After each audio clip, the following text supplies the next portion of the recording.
Daeho had been watching the stars for 23 years. Every day he sat at his control desk in the Galactic Monitoring Station and looked for new worlds with smart life. It was quiet work. Most planets with life were simple, just plants and small animals. Sometimes they found worlds with beings that could think, but they were always easy to understand. The morning started like any other morning. Daeho drank his hot blue tea and turned on his machines.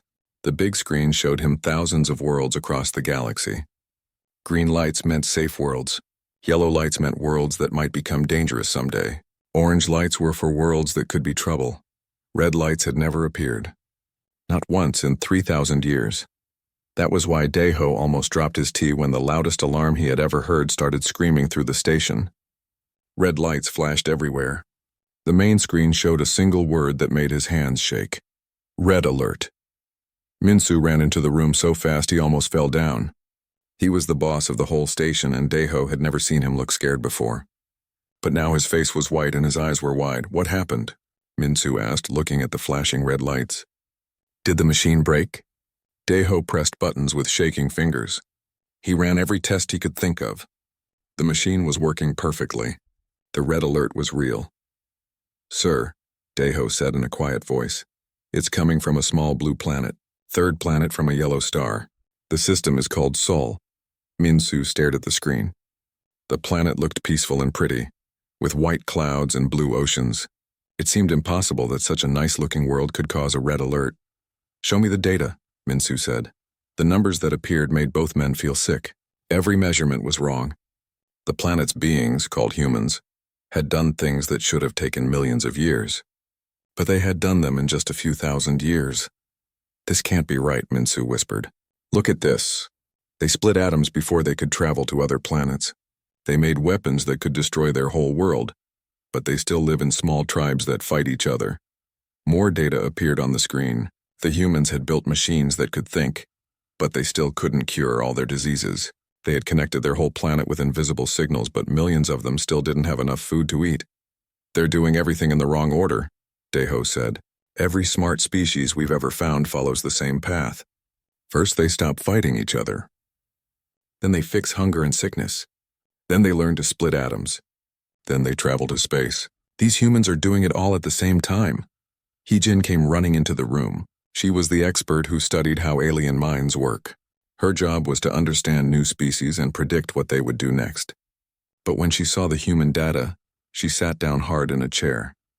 I've been studying their culture signals, she said. Minsu, these beings are impossible. They make beautiful art about love and peace, and then they make terrible weapons. They write stories about heroes who save everyone, and then they write other stories about monsters who destroy everything. Sometimes the same human writes both kinds of stories. Minsu looked at more data. They're wars, he said slowly. Look at how they fight. They use tactics that our best military minds took thousands of years to develop. But then, in the middle of battles, some of them will risk their lives to save wounded enemies. The three workers stared at the screen in silence. Every piece of information about humans made them more confused. These beings had technology that was advanced and primitive at the same time. They were cruel and kind in equal measure. They seemed to love both creating and destroying. There's something else, Heejin said. Their children. We monitored some of their schools. The small humans play games that teach them military strategy, mathematical formulas, and artistic expression all at the same time. It's like they're training every child to be a warrior, scientist, and artist together. Daeho pulled up more files. Look at their space program. They put weapons in space before they put peaceful explorers there. But the same people who made the weapons also made machines to study distant stars and look for other life. What kind of species looks for other life while holding weapons? Minsu asked. None of them had an answer. The red alert kept flashing. Across the galaxy, other monitoring stations were getting the same signal. Soon, every government and military force in known space would know about Earth and its impossible humans. We need to call the council, Minsu said. This is the first red alert in history. The whole galaxy needs to know. Heejin was still reading data about human culture. Sir, there's something else that doesn't make sense. They have a concept they call sacrifice. They will give up their own lives to save strangers. Not just their family or tribe members, but complete strangers from different tribes, even enemy tribes. That's not possible. Deho said.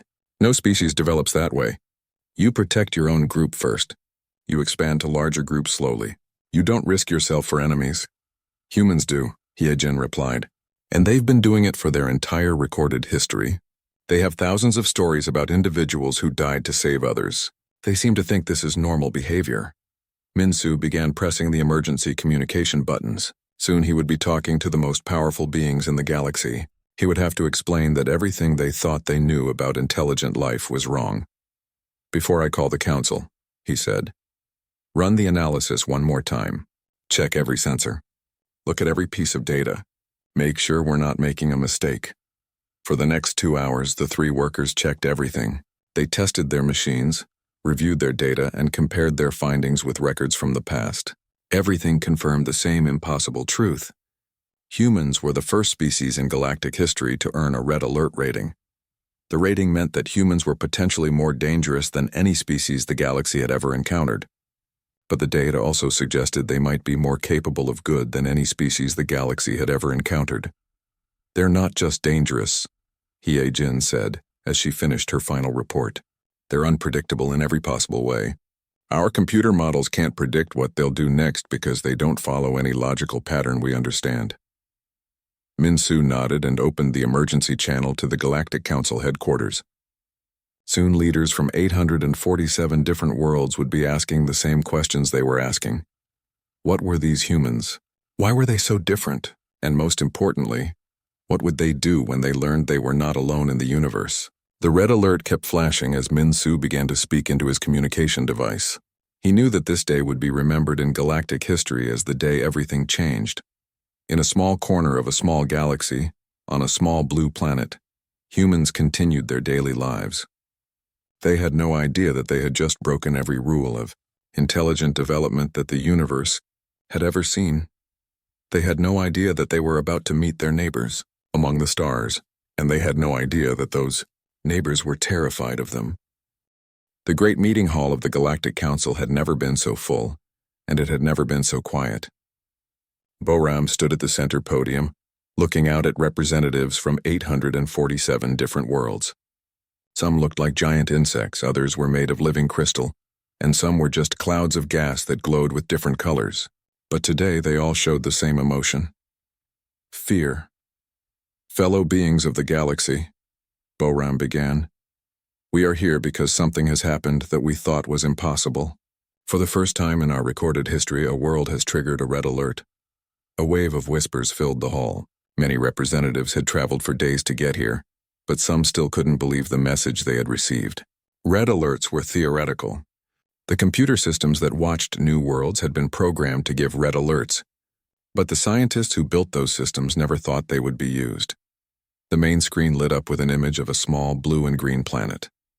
It looked peaceful and beautiful, with white clouds swirling over blue oceans. Many representatives leaned forward to get a better look. Such a pretty world couldn't possibly be dangerous. This is Earth, Boram continued, home to a species called humans. They have been under observation for only a short time, but in that time they have achieved something no other species in our records has ever achieved. Taeyong stood up from his seat. He represented the Corvani Collective, one of the oldest and most peaceful civilizations in the galaxy. His people had been studying other species for millions of years.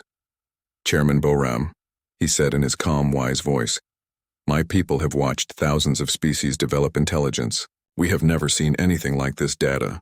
These humans learned to split atoms in just 50 years after they learned to fly in machines. My people took 50,000 years to develop safe atomic energy. So Young jumped up from her chair. She was from the Vrex Empire, and her people were known as the finest warriors in the galaxy. They had conquered enemies across 100 star systems, but even she looked worried. The problem isn't how fast they learned to split atoms, she said in her strong voice. The problem is what they did with that knowledge. They immediately made weapons that could destroy their entire planet. Then they pointed those weapons at each other. But here's the strange part. They also use the same atomic knowledge to make medicine that saves lives and energy that powers their cities.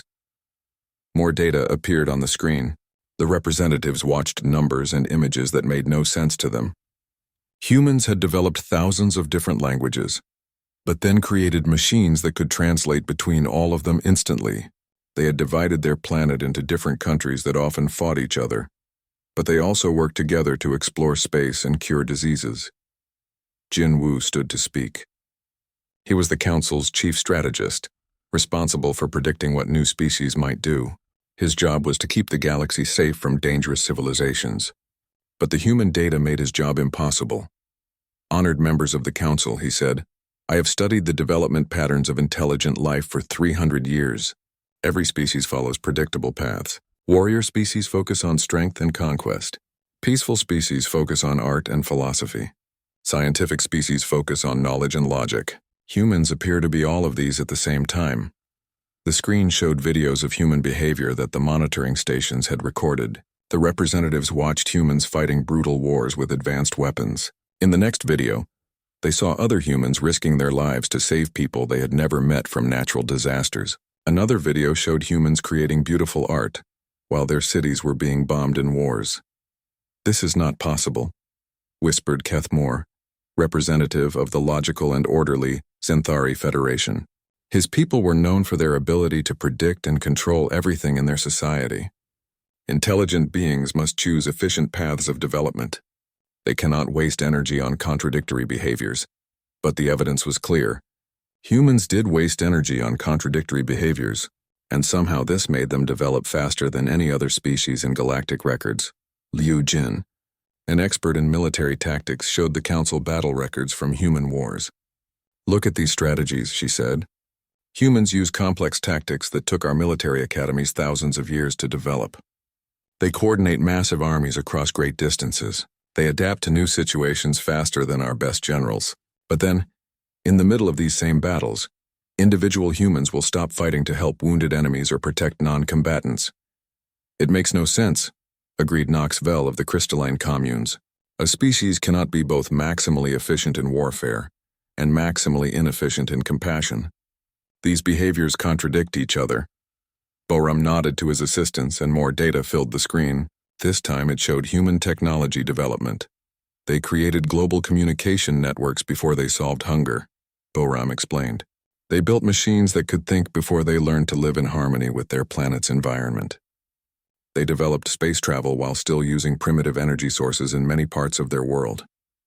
Yu Rim, the Council's expert on technological development, shook her head in disbelief. Every successful species learns to take care of their basic needs first. Food, shelter, energy, transportation. Only then do they work on advanced projects. Humans are working on everything at the same time, and somehow it's working. The most disturbing data came last. The screen showed human children at their schools and play areas. Young humans were learning mathematics, artistic expression, physical combat, scientific method, and social cooperation all in the same lessons. They played games that taught them to think like warriors, scientists, and artists simultaneously. They're training every single child to be capable of everything, observed Wexton of the Merchant Coalition. This is incredibly inefficient. Our species succeed by specializing. We train some individuals to be warriors, others to be scientists, others to be artists. Humans seem to want every individual to be good at everything. And the terrifying part, added So Young, is that it seems to be working. Their young humans show aptitudes in multiple areas that would be considered exceptional in our specialized populations. The council members sat in stunned silence as they absorbed this information. Everything they thought they knew about intelligent development was being challenged by one small planet in a distant star system. Boram looked around the great hall at the worried faces of galactic civilization's leaders. The question before us is simple, he said. What do we do about humans? Several representatives started talking at once. Some wanted to contact the humans immediately and welcome them into galactic civilization. Others wanted to destroy them before they became too powerful. A few suggested hiding from them and hoping they would never develop space travel. We cannot ignore them, Tae-young said firmly.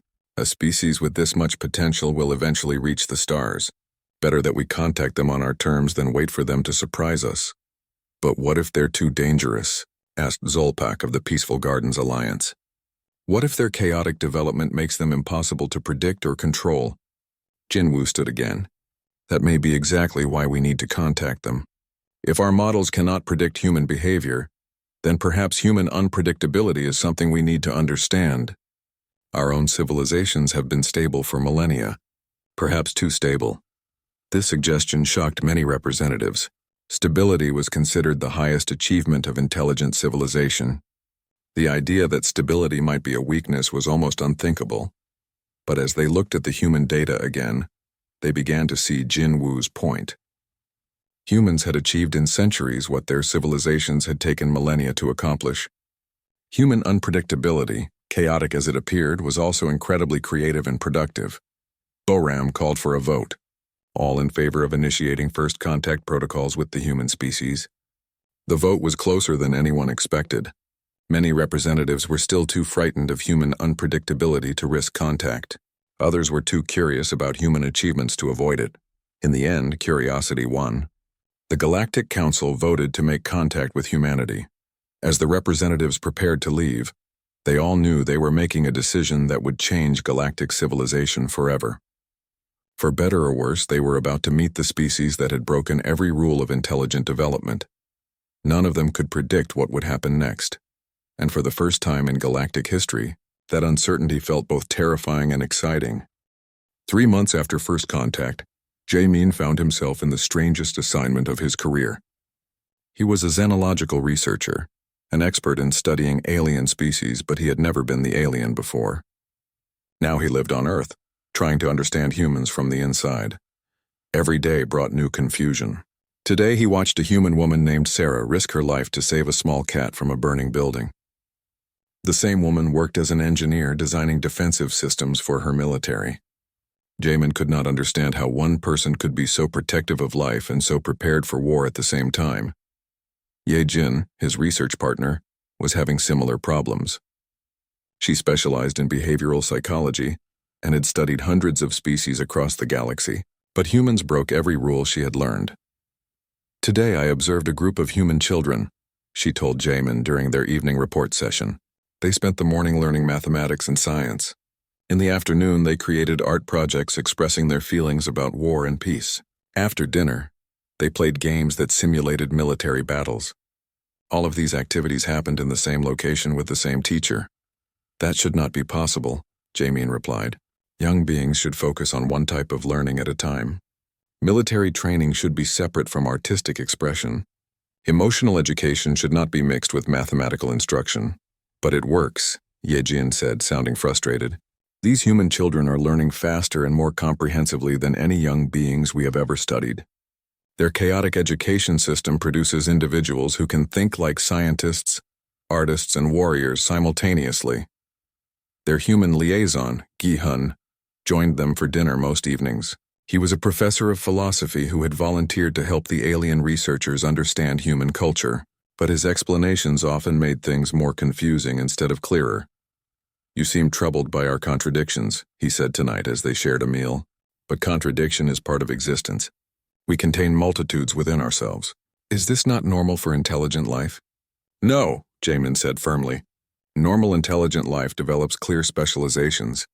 Individuals become good at specific things. Societies develop clear roles and purposes. Chaos leads to conflict and inefficiency. Gi-hun smiled. But chaos also leads to creativity and growth. If we only did what was efficient and predictable, we would never discover anything new. This conversation repeated itself in different forms every night. The humans seemed to think their contradictory nature was not only normal, but beneficial. The alien researchers could not understand how such chaos could lead to the rapid advancement they had observed. Minho arrived from the Galactic Council Military Assessment Division to evaluate Earth's potential threat level.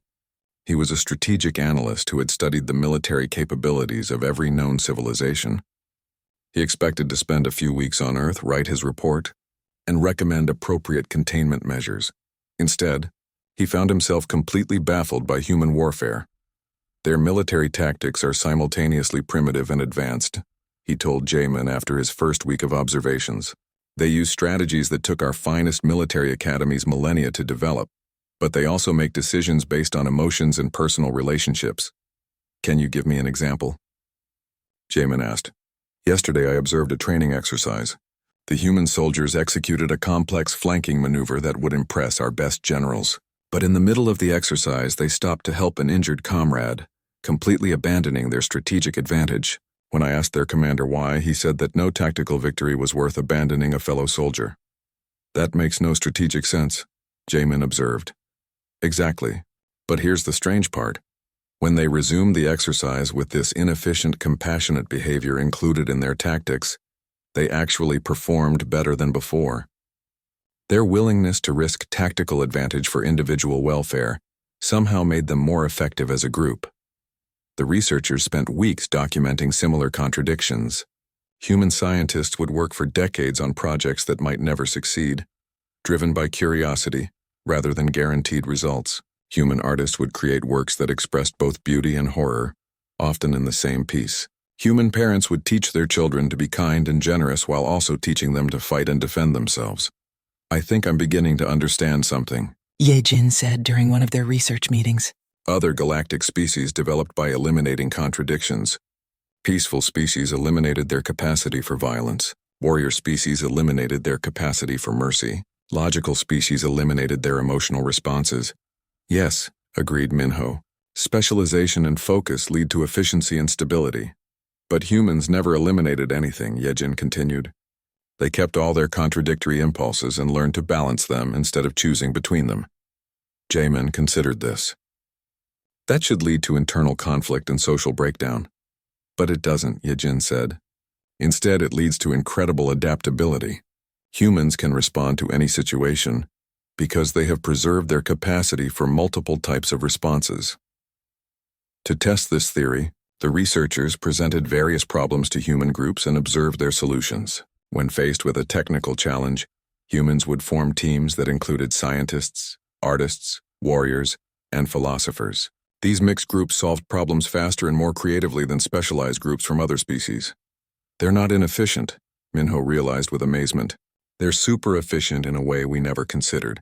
Instead of training specialists who can only do one thing well, they're training generalists who can do many things adequately. More than adequately, Jamin corrected. Some humans achieve expertise in multiple fields simultaneously. We have observed individuals who are accomplished scientists, skilled artists, and effective leaders all at the same time. The implications were staggering. Every other species in the galaxy had achieved advancement through specialization and focus. Humans had achieved even greater advancement through generalization and balance. During their 4th month on Earth, the researchers received a request from the Galactic Council to provide a final assessment. Were humans a threat to galactic civilization? The 3 aliens spent days debating their answer. Humans were certainly powerful, certainly unpredictable, and certainly capable of both creation and destruction on a massive scale, but they were also curious, compassionate, and cooperative. The question is wrong, Ye-Jin finally said. We shouldn't ask if humans are a threat. We should ask if the galaxy can afford not to learn from them, Jamin agreed. Our civilizations have been stable for millennia, but they have also been static. When was the last time any galactic species made a breakthrough discovery or achieved a significant advancement? Thousands of years ago, Minho admitted. We solved our major problems and then stopped growing. Humans never stop growing, Ye-Jin observed. Even when they solve problems, they immediately start looking for new problems to solve. Their chaos is actually a form of continuous evolution. As they prepared their final report to the Galactic Council, the researchers realized they were recommending something unprecedented. Instead of containing or controlling humans, the galaxy should learn from them. Humans represent something we have never encountered, Jamin wrote in his conclusion. They are not just another intelligent species. They are a different approach to intelligence itself. Where we have achieved stability through specialization, they have achieved growth through generalization. Where we have found peace through elimination of conflict, they have found strength through balance of contradictions. The report continued. Recommendation: establish collaborative research programs with humans. Allow them to work on problems that our specialized civilizations have been unable to solve. Their chaotic approach may provide solutions that our ordered approaches cannot achieve. When the report was transmitted to the Galactic Council, it caused an immediate sensation. For the first time in galactic history, the recommendation was not to control or assimilate a new species, but to learn from them. The researchers remained on Earth, knowing that their work had only just begun. Understanding humans would take time, perhaps generations, but they were beginning to suspect that the effort would transform not just their understanding of intelligence, but the future of galactic civilization itself. Humans had shown that chaos and order could coexist, that contradiction could be strength, and that the impossible was merely another problem waiting to be solved. The galaxy was about to learn that sometimes breaking all the rules was the best way to discover new possibilities. Junho was drinking his fourth cup of coffee when the impossible happened. He worked the night shift at the Search for Extraterrestrial Intelligence laboratory, spending his nights listening to radio signals from space. Most nights were quiet, filled only with the natural sounds of stars and planets. But tonight was different.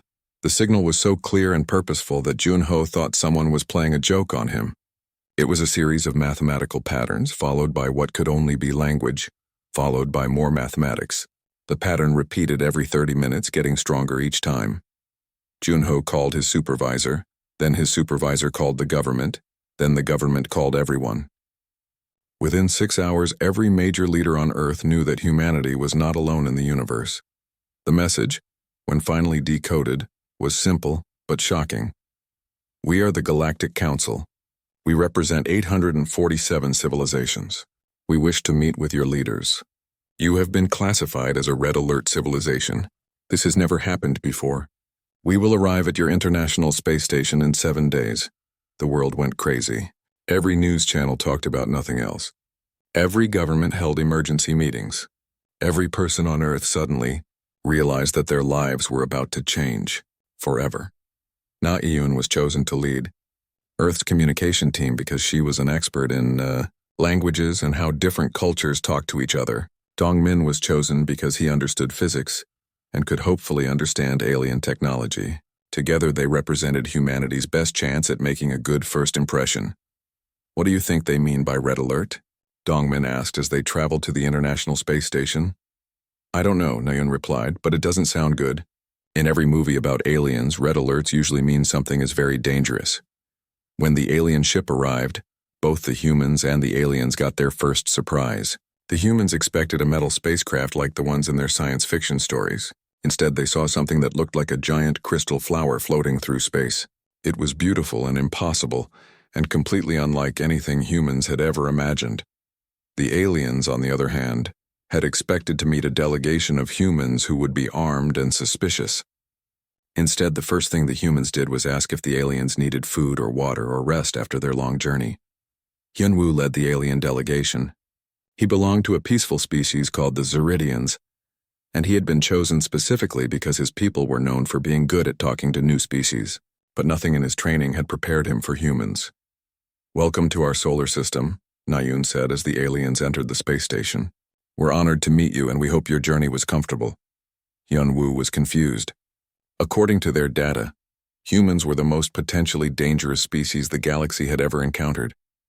He had expected them to be aggressive or fearful.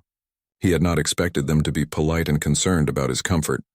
Thank you, he replied through his translation device. We are pleased to meet you as well. Though I must admit you are not what we expected. What did you expect? Asked Dongmin with genuine curiosity. Based on our observations, we expected you to be more hostile, or at least more suspicious. Su Jin, Earth's lead diplomat, smiled.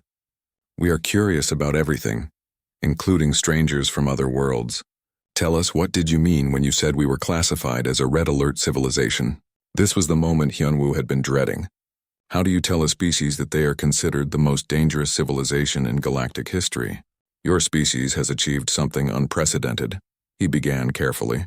In the history of our galactic observations, spanning millions of years and thousands of civilizations, no species has ever been classified above orange alert. Most species never rise above yellow alert.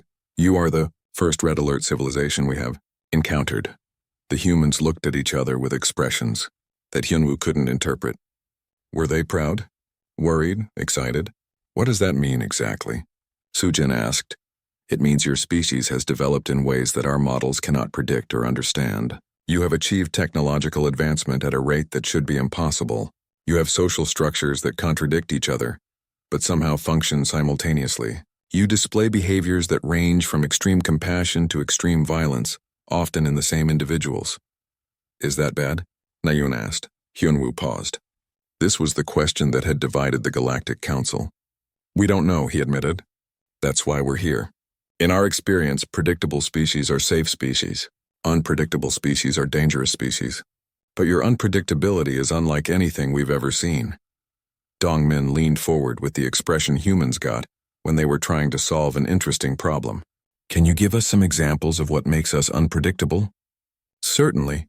Your species developed nuclear weapons and nuclear medicine at the same time. You created global communication networks while your population was still divided into competing nations. You built space telescopes to search for other life while simultaneously building weapons to destroy other life. That makes sense to us, Sujin said. We're curious about everything, including ways to help people and ways to protect ourselves. But most species choose one path or the other, Hyunwoo explained. They focus on helping or on protecting. They don't try to do both simultaneously. Why not? Asked Nayun. This question stunned Hyunwoo. In all his years of studying civilizations, he had never heard anyone ask why species didn't try to do everything at once. The answer seemed obvious because it was inefficient and led to internal conflicts. But as he looked at the humans, he realized that their way of doing everything at once had actually made them develop faster than any other species in galactic history. Tell us about your civilization, Sujin requested. How do your people live? Hyunwoo described the Zeridian society, which was peaceful and stable. His people had eliminated war, hunger, and disease thousands of years ago. They spent their time creating art, exploring space, and maintaining harmony with their environment. That sounds wonderful, Nayun said. But don't you ever get bored? The question surprised Hyunwoo again. Bored? You know, restless. Looking for new challenges or adventures or problems to solve? We solved all our major problems long ago. Now we maintain what we have built. The humans exchanged glances again. Dongmin asked, when was the last time your people made a major discovery or breakthrough? Hyunwoo thought about it. Several thousand years ago, we perfected our energy systems. And since then? Since then, we have maintained and refined what we already had. Sujin nodded slowly. I think I'm beginning to understand why we're different. We can't seem to stop looking for new problems to solve even when we haven't finished solving our old problems. Is that not inefficient? Hyunwoo asked. Probably, admitted Nayun. But it's also exciting. Every day brings new possibilities. Over the next several hours, the humans and aliens shared information about their civilizations. The aliens learned that humans were driven by curiosity and challenge, always seeking new frontiers even when their current frontiers weren't fully explored. The humans learned that most galactic civilizations valued stability and predictability above all else. There's something we need to tell you, Hyunwoo said as the meeting neared its end. The Galactic Council is divided about what to do regarding your species. Some members believe you are too dangerous to be allowed unrestricted development. Others believe you represent an opportunity for the galaxy to learn and grow.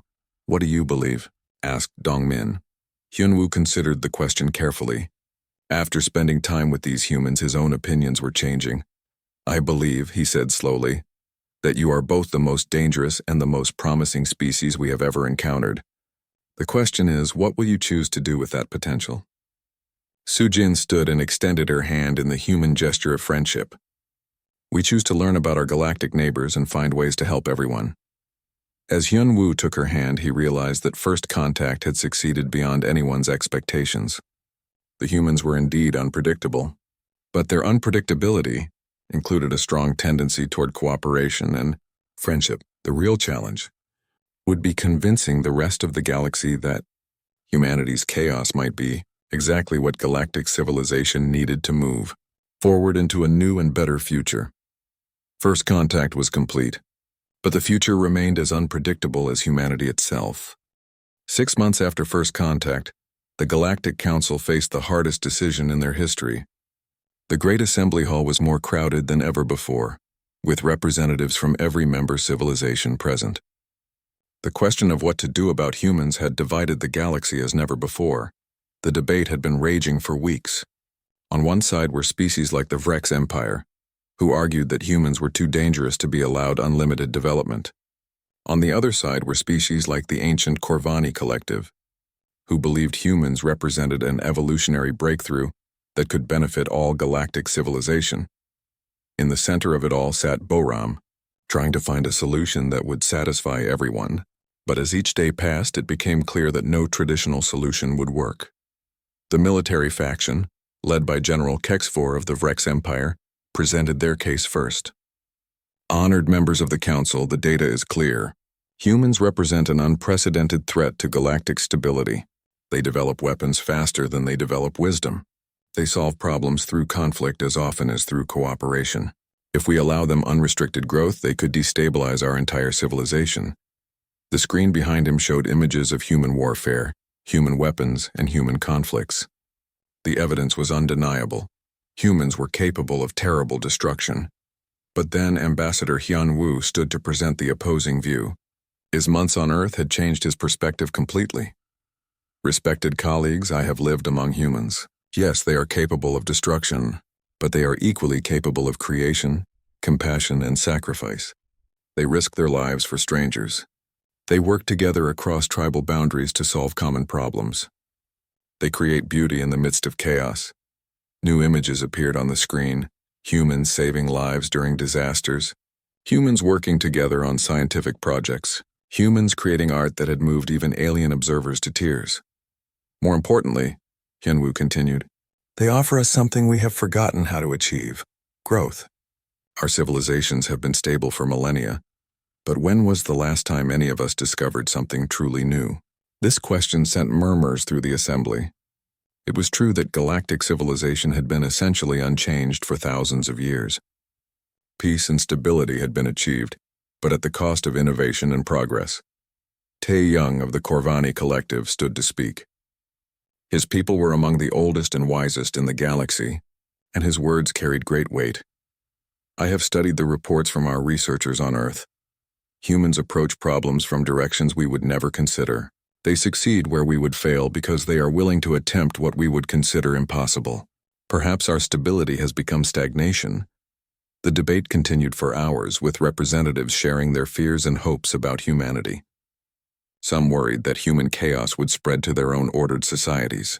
Others hoped that human innovation could solve problems that had frustrated galactic scientists for millennia. Then Insu arrived. She was part of the human delegation that had been studying galactic civilization as intensively as the aliens had been studying humanity. When she requested permission to address the council, the assembly fell silent. No non-member species had ever spoken to the full Galactic Council before. Honored representatives of the galaxy, Insu began. Her words translated into 847 different communication methods simultaneously. We understand your concern about our species. We know we develop in unusual ways. We know we don't follow your models of civilization. She gestured toward the data displays that showed galactic civilization patterns. But here's something you might not have considered. Maybe that's exactly what the galaxy needs right now. The assembly listened intently as she continued. You have achieved something wonderful. Peace, stability, prosperity across hundreds of worlds. But you've also achieved something else: predictability. When was the last time any of your species made a breakthrough discovery? When did any of your civilizations last solve a problem that had been considered impossible? Representatives looked at each other uncomfortably. The question hit too close to home. Yujin, another human delegate, stood beside Insu. We propose something that has never been tried before. Not integration into your civilization, not isolation from your civilization. Partnership. The word sent ripples of surprise through the assembly. Partnership implied equality between civilizations, something that had never been offered to a species still confined to a single star system. Let us remain chaotic and unpredictable, Insu continued, but direct that chaos toward solving problems the galaxy has considered unsolvable. Give us your impossible challenges, your dead-end research projects, your theoretical problems that have frustrated scientists for millennia. In return, Yujin added, we'll share our discoveries and gradually learn your methods of stability and peace. We don't want to replace your civilization. We want to complement it. The proposal was radical beyond anything the Council had ever considered.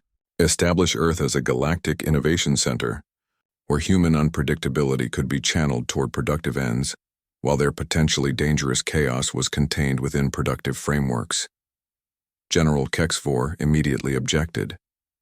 This is madness. You're proposing to give an unpredictable species access to our most advanced problems and technologies. What if they use that knowledge to develop even more dangerous weapons? Insu smiled. General, we already have weapons capable of destroying our entire planet. If we wanted to be conquerors, we would have started conquering already. Instead, we're here asking to be partners. Hyunwoo stood to support the proposal. Honored colleagues, I have spent months observing humans solve problems. They approach challenges from angles we would never consider, often finding solutions precisely because they don't know the problems are supposed to be impossible.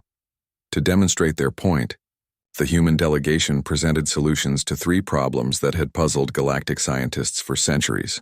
In each case, humans had approached the problem with methods that violated traditional scientific protocols but produced working results. How did you solve the quantum resonance equation so quickly? Asked Dr. Pextoon, one of the galaxy's leading theoretical physicists. We didn't know it was supposed to be impossible, Yujin replied, so we just tried different approaches until something worked. The simplicity of the answer was both frustrating and amazing to the galactic scientists. The debate continued for 3 more days. Representatives worried about containment, control, and the potential consequences of unleashing human unpredictability on galactic problems.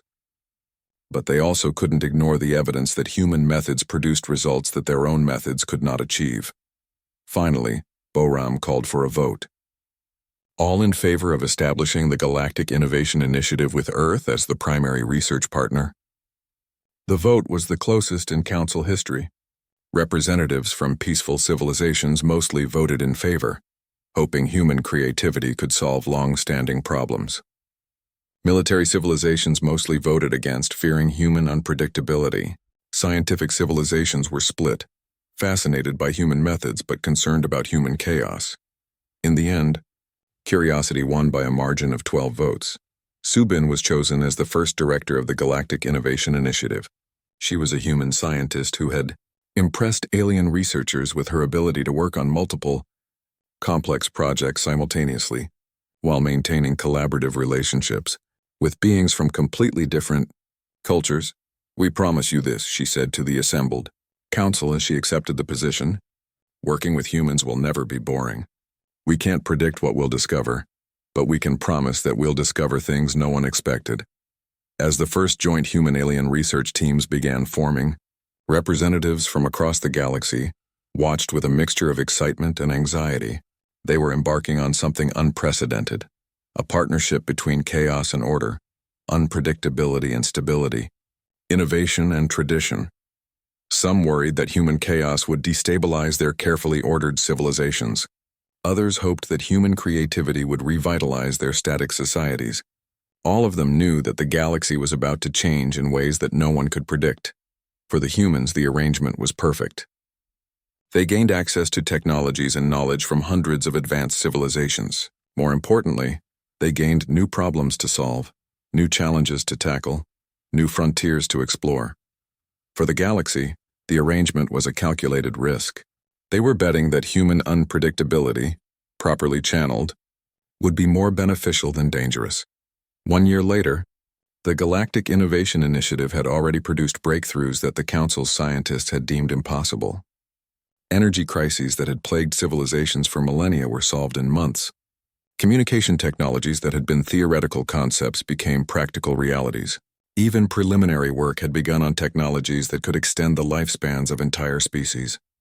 Wu Jin, now serving as Earth's permanent ambassador to the Galactic Council, often reflected on the irony of their situation. Humanity's greatest strength wasn't their technology or their weapons or even their intelligence. It was their refusal to accept that anything was truly impossible.